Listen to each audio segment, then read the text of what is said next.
안녕하십니까. 이번 시간에는 정연파 교류의 표현 두 번째 시간이고요. 지난 시간에 배웠던 내용으로는 순시값, 최대값, 평균값,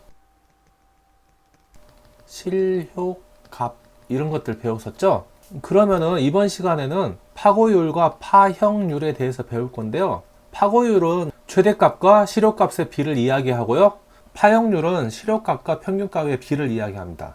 다시 보면은 자, 파고율이란 것은 실효값분의 최대값이 되는 거고요. 파형률은 평균값분의 실효값이 됩니다.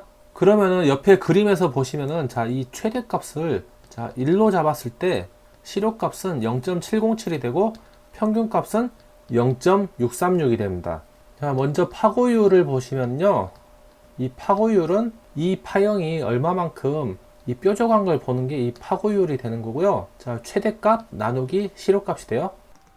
최대값 나누기 실효값 이렇게 되고요. 최대값을 1로 잡았을 때 실효값은 0.707이잖아요. 얘를 나눠주면은 약 1.414가 나오는데 이게 루트 2가 됩니다. 이 실효값이 루트 2분의 최대값이잖아요. 그렇기 때문에 이 루트 2가 나오고요. 그 다음 파형률을 보겠습니다. 파형률. 파형률이라는 것은 파형이 얼마만큼 이렇게 퍼져 있는가, 얼마만큼 퍼져 있는가 이렇게 보는 거고요. 실효값 나누기 평균값이 돼요. 그래서 실효값 나누기 평균값이 됩니다. 그래서 실효값이 0.707이라면은 평균값이 0.636이었잖아요. 그래서 얘를 계산해주면 약 1.11이 나옵니다. 그 다음 이제 실효값이 0.707이고 평균값이 0.636인데 헷갈리시는 분들은 이렇게 외우셔도 되겠죠. 자, 우리가 기능사 시험을 합격하기 위해서 평균 60점 이상이 되면 합격이잖아요. 그러니까 평균값. 실제로 합격하려면은 모의고사 같은 데서 70점 이상 돼야 되겠죠. 그래서 실효값은 0.707 뭐 이런 식으로 외우셔도 될 것 같고요. 자, 밑에 그래프를 보면은 각 파형별의 실효값과 평균값에 대해서 알아보겠습니다. 자, 먼저 이 정연파라는 애는 이런 모양의 그래프가 정연파로 한 데 있죠. 그 다음에 정연반파 같은 경우에는 자, 반파니까 반 틈만 있는 거예요. 그래서 그래프가 이런 모양으로 있는 겁니다. 이 부분이 없는 거예요. 이 반 틈만 있는 겁니다. 그 다음 구형파 같은 경우에는요, 그래프 모양이 이렇게 사각형 모양으로 나타내는 게 구형파가 되고요. 구형반파 같은 경우에는 이렇게 반파만 나오는 거 보고 구형반파라고 하고요. 그 다음에 삼각파 같은 경우에는 이런 삼각형 모양으로 나오는 거 보고 삼각파라고 합니다. 혹은 삼각파하고 같은 말이 톱니 모양에 대해서 톱니파라고 부르기도 합니다. 먼저 정연파에서는요, 자, 실효값이 최대값 곱하기 루트 2분의 1. 자, 얘는 다 외우셨죠? 평균값 같은 경우에는 최대값 곱하기 파이분의 2가 되고요. 이때 이 파이분의 2가 0.636이 되는 겁니다. 얘가 0.707이 되는 거고요. 자, 그 다음에 이제 외우는 방법이 있어요. 자, 정연 반파 같은 경우에는 자, 평균값부터 볼게요. 평균값은 반 틈만 나오니까 평균값도 절반이 되죠. 절반이 되니까 파이분의 1 이렇게 나오는 거고요. 구형파 같은 경우에는 최대값도 자, 똑같겠죠. 평균값도 똑같고요. 실효값도 똑같습니다. 그러면은 얘는 당연히 외우기 쉽겠죠. 그래서 얘는 반드시 외워두시고요. 자, 구형 반파 같은 경우에는 당연히 반만 나오니까 평균값도 2분의 1이 되는 거예요. 구형파의 평균값의 2분의 1, 즉 절반이 되는 거죠. 자, 삼각파를 보겠습니다. 삼각파도 자, 최대값은 VM이지만 자, 이렇게 사각형을 봤을 때 사각형의 절반밖에 안 되잖아요. 그렇기 때문에 삼각파의 평균값도 2분의 1이 되는 겁니다. 그래서 먼저 외우는 방법은 정연파는 무조건 암기를 하셔야 돼요. 그 다음에 이제 구형파는 옵션으로 충분히 암기할 수 있겠죠. 그리고 보시면은 정연반파는 정연파의 절반, 구형반파는 구형파의 평균값의 절반, 그 다음에 삼각파 같은 경우에는 최대값의 절반. 먼저 여기까지는 외우기 쉬울 거예요. 그 다음에 정연반파 같은 경우에는 위에 정연파의 시료값에다가 루트 2분의 1을 곱하는 겁니다. 그래서 2분의 1이 나오는 거고요. 구형 반파 같은 경우에도 구형파에다가 루트 2분의 1을 곱해요. 그래서 루트 2분의 1 이렇게 두 개 똑같이 외워두시고요. 자, 삼각파만 좀 틀립니다. 삼각파니까 삼각형. 자, 3이죠. 그래서 루트 3분의 1 VM 얘는 별도로 외워주셔야 되겠죠. 뭐 이런 식으로 외우시면 되고요. 다 외우려고 하지 마시고 기본적으로 정연파하고 구형파 정도는 외워두시고요. 나중에 외우실만 하신 분들은 조금씩 더 외워두시면 될 것 같습니다. 자, 그러면은 문제를 풀면서 설명을 드리겠습니다. 1번 문제 볼게요. 다음 중 파고율을 나타내는 것은, 파고율은 얼마만큼 뾰족한 거죠. 그래서 위에부터 내려갑니다. 최대값, 실효값, 평균값 이런 크기대로 되잖아요. 1, 0.707, 0.636 이런 식으로 되죠. 파고율은 뾰족한 거니까 이 윗부분이에요. 그래서 최대값 나누기 실효값. 그래서 답은 2번이 되는 거고요. 다음 2번 문제를 보겠습니다. 교류에서 자 파형률을 나타내는 것은, 파형률은 얼마만큼 퍼져 있는가가 파형률이죠. 그래서 이 밑에서부터 보는 겁니다. 그래서 이렇게 나눠주면은 실효값 나누기 평균값이 되겠죠. 그래서 파형률은 자 실효값 나누기 평균값, 얘가 답이겠죠. 그래서 2번의 답은 2번이 됩니다. 3번 문제 보겠습니다. 최대값이 10A인 교류전류의 자 평균값을 물어봤죠. 평균값은 V의 AV 이렇게 나타내죠. 평균값은 최대값에다가 0.636을 곱하면 된다 했죠. 그래서 0.636 곱하기 VM 대신에 IM, I의 AV 이렇게 하면 되겠죠. 전류니까요.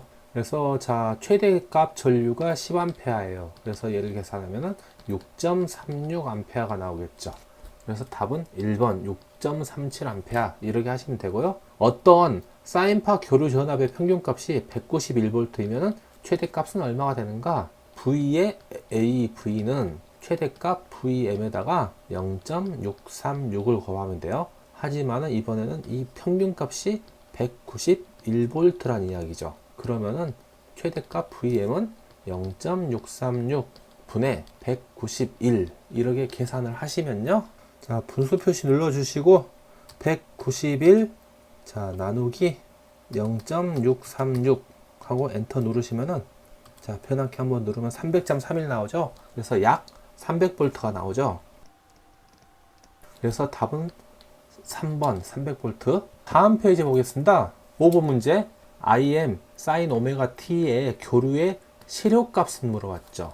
최대값은 자 실효값에다가 루트 2를 곱하는 거죠. 그래서 자 실효값 i는 루트 2분의 1 곱하기 im 이렇게 표현하면 되겠죠. 그래서 답은 1번 이렇게 하시면 되고요. 6번 문제 보겠습니다. 교류 100V의 최대값은 약 몇 볼트인가? 자, 그러면 이 교류 100V 실효값인지 평균값인지 최대값인지 나오지 않았죠. 아무런 말이 없으면 얘는 무조건 실제로 유효한 값, 실제로 쓰는 값, 실효값 이렇게 생각하시면 됩니다. 그래서 얘는 실효값 V가 되는 거죠. 최대값 VM은 실효값에다가 루트 2를 곱해주면 된다 그랬어요. 그래서 루트 2 곱하기 실효값이 100V죠. 얘를 계산하시면요. 루트의 2, 그 다음에 곱하기 100 하시면은 141.41V가 나오죠. 그래서 답은 4번 이렇게 하시면 됩니다. 자, 다음 7번 문제 보겠습니다. 최대값이 100V인 사인파 교류의 평균값은 물어봤어요. 자, 평균값 V의 AV는 최대값에다가 0.636을 곱하면 됩니다. 그래서 0.636 곱하기 100 이렇게 하시면 되겠죠. 그래서 답은 4번 63.7V가 되고요. 8번 문제 보겠습니다. 어느 교류 전압의 손실값이 자 311, 120πt라고 하면 이 전압의 실효값은 약 몇 볼트인가?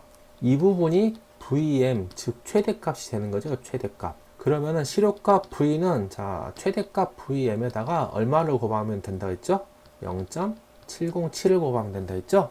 그래서 0.707 곱하기 311 하면 되겠죠? 이걸 계산하면요. 0.707 곱하기 311 하고 엔터 누르시면 219.677이 나오죠? 자, 계산기 누르시면은 219.877V가 나와요. 그러면은 이거는 약 220V죠. 그래서 답은 2번 220V가 되는 거고요. 9번 문제 보겠습니다. V는 100 sin 오메가 t 플러스 100 코사인 오메가 t의 시로값은 얼마인가 하고 물어봤는데, 자, 이 문제는 좀 어려운 문제인데, 자, 풀이법으로 그냥 암기를 해버릴게요. 이 부분의 시료값은 루트 2분의 100이 되는 거고요. 자, 플러스, 자, 이 부분의 시료값은 루트 2분의 100이 되는 거예요. 하지만 이 코사인이 붙으면은, 자, 여기다 j 를 붙여주는 거고요. 얘를 계산할 때는, 자, 루트에 루트 2분의 100의 제곱 플러스 루트 2분의 100의 제곱, 이렇게 계산을 하면 되는 거고요. 자, 얘를 계산기 눌러보면요. 루트에 가로 열고, 자, 분수 표시 100 나누기 루트 2에 가로 닫고 제곱이죠. 근데 같은 놈을 똑같이 더해 주니까 곱하기 2 하시면 되겠죠.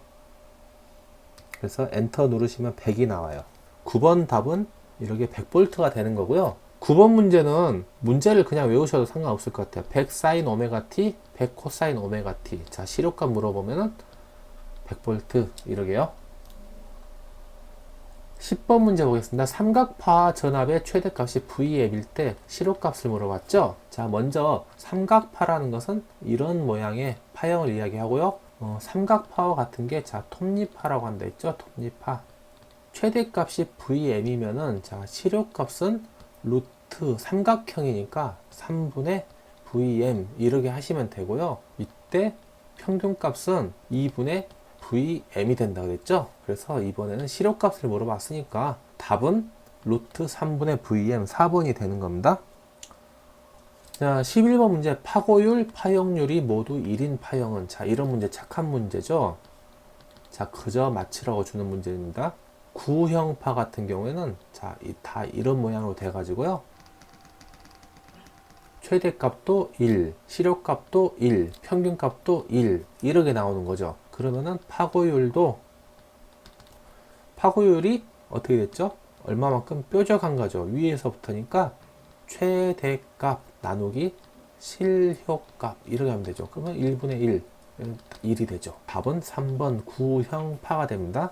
12번 문제. 일반적으로 교류전압기의 지시값은, 교류전압기는 실제로 사용하는 값을 측정하기 때문에요. 답은 4번 시료값이 됩니다. 자, 이번 시간에는 좀 암기할 내용들이 좀 많이 있었는데, 하지만 다 못 외우시는 분들은 외울 수 있을 만큼만 외워두십시오. 자, 이번 시간은 이만 마무리하고요. 다음 시간에 뵙겠습니다. 수고하셨습니다.